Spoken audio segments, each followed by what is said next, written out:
Bom dia, boa tarde, boa noite para você que acompanha esse canal. Seja muito bem-vindo. Sou o professor Luciano, professor sem filtro. Agradecer a participação aí da galera, principalmente lá no Instagram, tá? Uma vez por semana eu estou colocando uma caixinha de sugestão lá e essa sugestão aqui foi do meu amigo professor Clebson. Um abraço aí, guerreiro.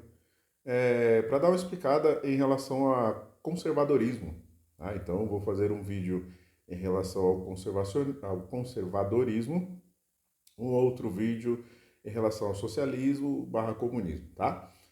Já de antemão, queria falar aí com os colegas professores, né, que vão me assistir aí porventura, venham me assistir, os colegas especialistas, né, historiadores, filósofos, que a ideia do vídeo é ser um vídeo bem tranquilo, assim, tá? Então, de uma maneira simples e de fácil entendimento, tá? Então, qualquer coisa, se eu me equivocar ou vocês acharem que precisa de um aprofundamento maior em alguma parte, fiquem à vontade aí nos comentários, tá bom?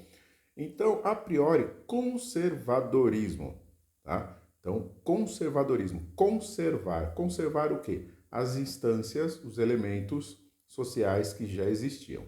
Pois bem, o termo conservadorismo ele vai nascer na França lá pelo século XVIII. Tá? Então, durante a Revolução Francesa, aqueles que eram a favor do antigo regime sentavam-se à direita, eles eram a favor de conservar o antigo regime com mudanças lentas e graduais, e aqueles que eram contra o antigo regime e queriam uma radicalização, ou seja, cortar tudo e virar tudo de cabeça para baixo, eram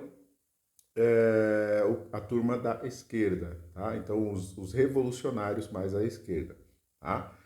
Então, os gerondinos e os jacobinos, os conservadores, que são os gerondinos, lutavam contra os jacobinos. Então, esse termo conservadorismo, ele vai aparecer na França, durante a Revolução Francesa, e ele vai migrar para Inglaterra, certo? Para a Grã-Bretanha. Então, a gente tem lá é, Margaret Thatcher, né, o próprio Winston Churchill. Então são nomes célebres aí entre os conservadores. Então na França, na Inglaterra, esse termo conservadorismo ele vai tomar corpo daquilo que a gente entende por conservar as instituições que nós já temos, que nós sabemos que funciona, e caso essas instituições necessitem de alterações, que essas alterações sejam feitas de maneira lenta e gradual, certo? Eles acham, o conservador britânico ele acha que nenhuma mudança social pode vir de alguma teoria maluca, tá? Um cara que escreveu um livro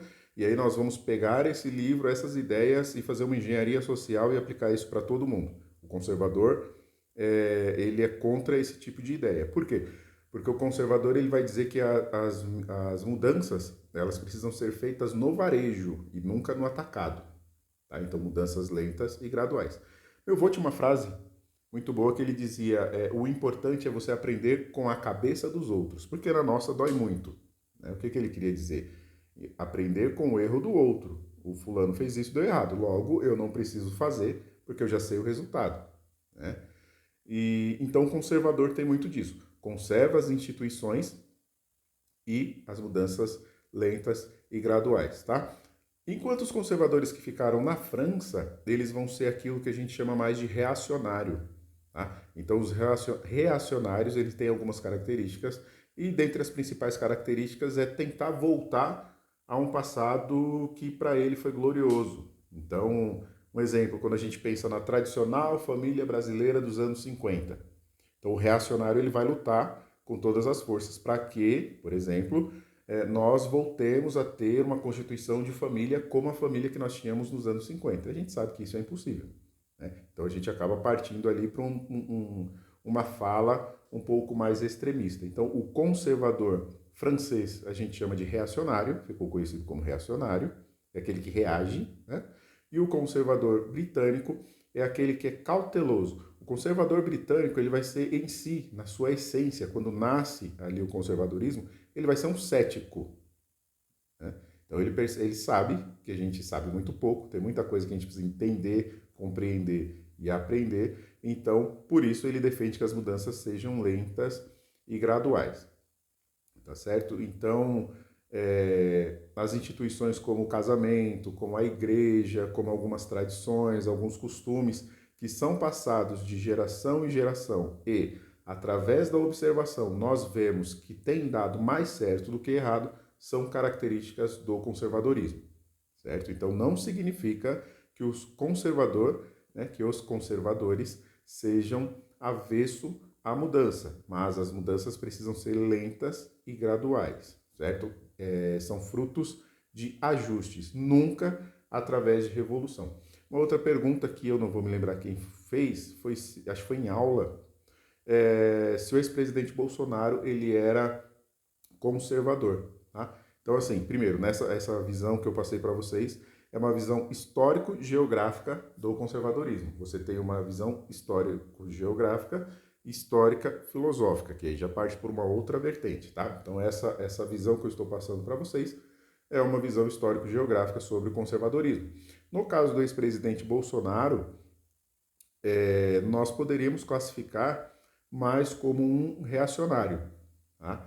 Então, assim, ele foi importante porque até a eleição de Bolsonaro em 2018 ninguém ouvia falar em conservadorismo no Brasil, exceto aqueles que já eram alunos ou que já tinham ouvido falar em algum momento do professor Olavo de Carvalho.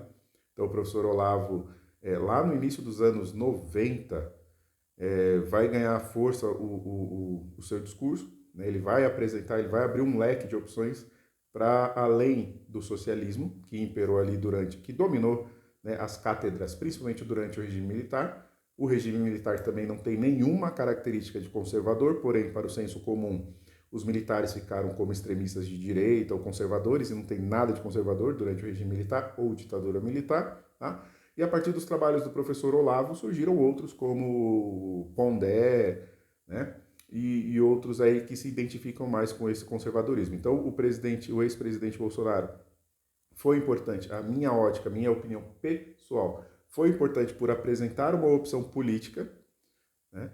Porém, as suas atitudes, as suas palavras, elas acabaram, para algumas pessoas que tiraram frases ou trechos fora de contexto, dando a impressão de que ser conservador era ser um ogro, ou ser aquele que não quer saber de nenhuma mudança, isso é mais o lado reacionário. Então, eu, particularmente falando, classificaria o presidente Bolsonaro como um reacionário.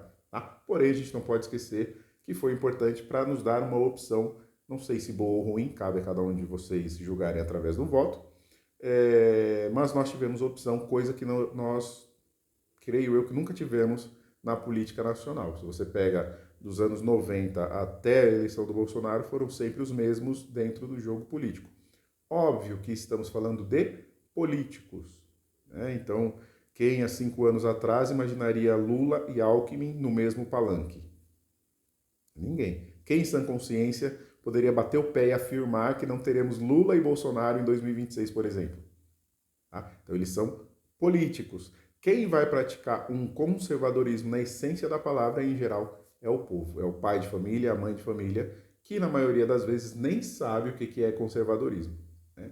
Então, assim, tem uma frase que eu não vou me lembrar de quem que diz que a mão que balança o berço é a mão que domina o mundo. A mão que balança o berço é a mão que comanda o mundo. Tá certo? Então fica aí esse resumão aí para vocês.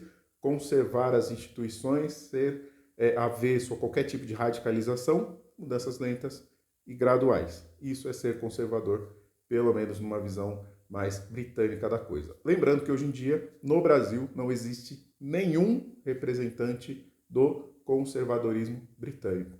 Tá? Então, se você pegar na essência, não vejo aí com nenhum grande destaque do conservadorismo, muito menos nenhum partido conservador, um canal de TV conservador, um jornal conservador, uma grande potência midiática conservadora. Nós não temos. E para o jogo da democracia isso é péssimo. Forte abraço, tamo junto, é nóis e até a próxima.